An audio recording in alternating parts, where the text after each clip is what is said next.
ter uma ópera encenada no Teatro Municipal de São Paulo. Jocy de Oliveira é um verdadeiro ícone na composição e no piano contemporâneo. Jocy, agora a gente vai poder curtir um pouquinho dessas suas mãos mágicas na sétima arte, que é o cinema, né? Você está com um filme, um projeto super inovador. E muito obrigada por conversar aqui com a gente do Like, receber a gente na sua casa. E vamos entender um pouquinho desse seu processo. Quando que você realmente viu que a sua música tinha esse espaço no cinema? Bem, primeiro quero agradecer a vocês, enfim, de nos dar a oportunidade de falar sobre esse projeto novo, Liquid Voices, a história de Matilda Segalesco.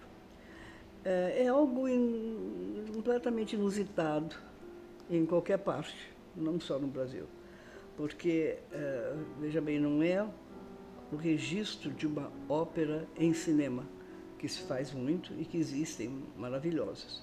Não, é um roteiro escrito para o cinema, de uma ópera cinemática. É interessante de analisarmos as diferenças do teatro, que foi sempre meu mundo, quer dizer, através da música, né, com o cinema. O cinema, em geral, tem uma linguagem mais naturalista e o teatro mais simbólica. Então, começando por aí, nós escolhemos uma linguagem simbólica no cinema. E aí, vários dos parâmetros, digamos, de cinema foram questionados. Não só isso, mas também, por exemplo, em relação à música. No cinema, a música é uma trilha sonora, mas para nós a música ela determina a duração das cenas, ela é primordial. Então, toda a questão da filmagem, tudo isso foi muito em vista do som, do áudio, da música. E isso eu sempre tive em mente, eu sempre quis tentar, digamos, escrever para o cinema, fazer música para o cinema, mas eu nunca acreditei que a trilha sonora, vamos dizer, a terminologia de cinema, ela devesse chegar assim, no final do filme, como geralmente os cineastas fazem. Acabou o filme, gastaram uma fortuna com a imagem, com todo o filme, daí dizem, tem aqui uma verbazinha, aqui, vamos botar essa música aqui. Quer dizer, eu sempre achei que deveria ser filmado, quer dizer, junto, ao mesmo tempo. E qual é o cineasta que me convidar para isso? Nenhum. O filme ele traz essa ambientação fantástica, né? E pelo que eu sei, a concepção da ideia foi fantástica, foi através de um sonho, né? Conta um pouquinho pra gente como é que essa história chegou até você. Realmente é uma ficção, mas situada num evento factual. Eu realmente primeiro tive uma ideia, a ideia eu escrevo muito também. E tive um livro com o Prêmio Jabuti, de literatura, então, quer dizer, eu transito muito nas duas áreas. E eu pensei, digamos, nessa ficção dessa mulher, essa grande diva, que era uma figura internacional, etc., e que embarca numa viagem sem retorno, uma viagem trágica, uma viagem, enfim, com um destino absolutamente uma incógnita. E, para isso, eu comecei, então, a procurar um navio que tivesse existido e que pudesse ser situado num período histórico que me trouxesse exatamente o que eu tinha em mente. O que é? Na verdade, o que eu tinha em mente era a questão dos refugiados, que é o que nos aflige hoje, né? Dessas migrações, enfim, pela questão da discriminação, dos desterrados, daqueles que são perseguidos e que não encontram o seu lugar. E nem nada melhor do que um navio que foi o último que saiu do porto de Tomis, na Romênia, com destino à Palestina. com 769 refugiados judeus. O navio naufragou 2 meses depois no Mar Negro e essa figura ficcional, a Matilda Segalesco, ela embarcou nesse navio com seu único companheiro de vida, o piano. Aí é uma fábula, quer dizer, ela conta a história dela, etc. O piano é o companheiro dela e ele é o único sobrevivente desse naufrágio. Esse piano é encontrado anos mais tarde na costa de Sicília, na Turquia, por um pescador árabe que passa a ouvir vozes. Esse piano é como uma caixa preta de hoje. Eu imagino que uma caixa preta de um avião, quando ela cai, ela vem assim povoada por fantasmas, por vozes, por histórias. E foi isso. Então essa mulher, essa grande diva, ela vem com isso, esse espectro dela. E ela passa a seduzi-lo com o seu canto, com a sua voz, com a sua história, que fala da diáspora dos judeus. Naturalmente ele é tomado por essa beleza dessa mulher, dessa voz, dessa história. Quando você resolveu encarar isso, você já encarou, foi direção, roteiro, composição, e você teve que fazer isso tudo virar palpável, né? Você encontrou um cenário aqui no Rio de Janeiro, na Urca, que veio com as suas qualidades, mas também veio com muitos desafios, né? Bom, em primeiro lugar eu quero dizer o lado positivo. O lado positivo, como é que eu consegui isso? Eu sempre digo, cinema como teatro é equipe. E eu tenho uma equipe, um ensemble de músicos, artistas extraordinários, como vocês vão ouvir aqui a Gabriela Geluda, né, que nós trabalhamos juntas há 25 anos. Esse é um dado positivo. Agora, um dado difícil, não digo negativo, mas difícil, foi o de escolher uma locação, né? Essa locação, como eu queria uma linguagem simbólica, eu não ia fazer num navio, obviamente.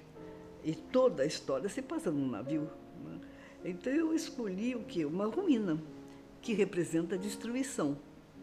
E essa ruína eu encontrei no Cassino da Urca, que tem inúmeras locações ali dentro e que eu pude passar meses visitando e escolhendo uma locação para cada cena, e vendo assim as diferentes luzes que entravam pelas frestas e pelos buracos das paredes, com um pé direito de 30 metros, vendo como era de dia, como é que era a noite. À noite, os habitantes daquele espaço são os morcegos.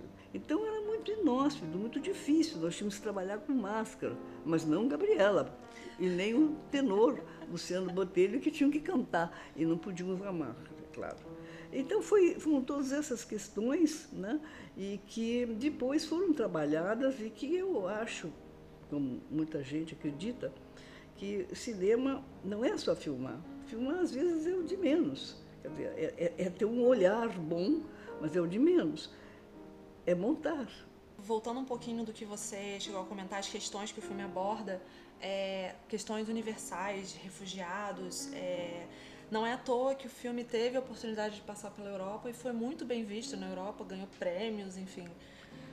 O ano passado nós estreamos o filme em vários festivais de cinema na Europa. E ele obteve prêmios em vários dos festivais, do melhor filme de música vídeo, filme de arte, etc., tanto em Londres, em 2 festivais diferentes, Nice, Madrid, Polônia, Varsóvia. E depois também, que foi muito para nós assim, tocante, é que também recebeu um prêmio na Palestina não, em Israel, em New Nazaré. E isso foi, enfim, interessante que eles tivessem compreendido também dessa maneira, né?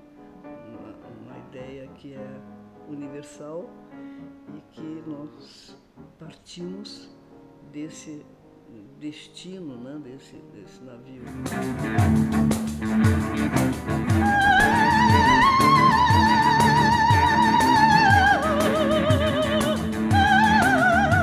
E agora a gente vai falar com quem dá a voz, literalmente, a personagem Matilda, Gabriela Geluda, atriz soprano e aí parceira de longa data da Josi. Gabi, muito obrigada por conversar com a gente. Conta um pouquinho como você recebeu essa proposta inusitada aí da Josi para participar do Liquid Voices. Bom, primeiro, obrigada a vocês. Desde que eu comecei a trabalhar com a Josi, há 25 anos atrás, eu tenho uma reação de surpresa e de, eu não sei se eu vou conseguir fazer isso, quando ela me apresenta um projeto. E ela afirma, não, você vai fazer, vai ser maravilhoso, e eu confio e eu acabo superando os meus limites, e tem sido assim durante esses 25 anos e não foi diferente nesse projeto. A própria Josi comentou que o set tinha certas presenças inusitadas, né? Tinha morcegos, tinha muito poeira, enfim. Para você soltar a voz num ambiente daquele, que acredito seja bem diferente do teatro, artisticamente, como é que foi? Bom, artisticamente foi inspirador, porque você tá naquele lugar e tá falando de destruição, é uma coisa que te ajuda a entrar no personagem. Agora, a questão da saúde, de você estar respirando aquele ar, eu pulava e batia o pé, e os morcegos passando, e horas, né, com uma luz quente.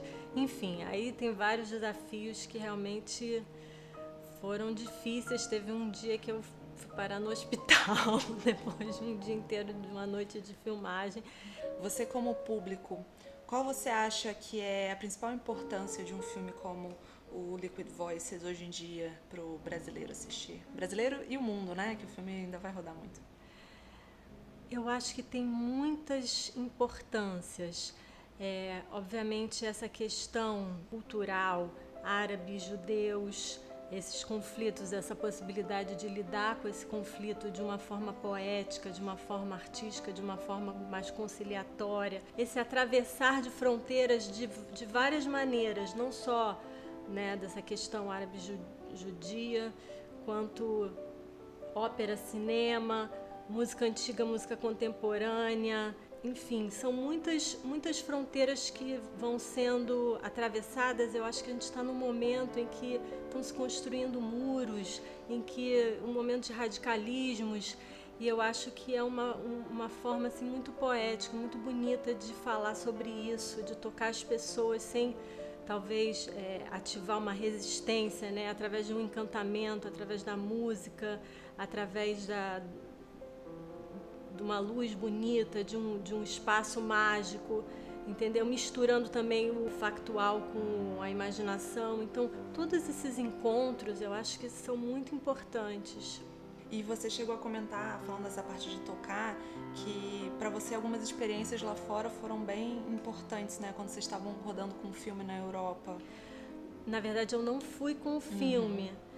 Eu fiquei aqui torcendo e acompanhando, mas assim, o fato do filme ter sido super bem recebido na Polônia, por exemplo, para mim foi muito emocionante, porque minha família é grande parte polonesa, eu sou judia, né? O filme ter sido bem recebido em Israel, ter sido bem recebido na Europa, onde essa questão, né, da migração, dos refugiados. Então, é muito importante para a gente ter tido esse reconhecimento lá.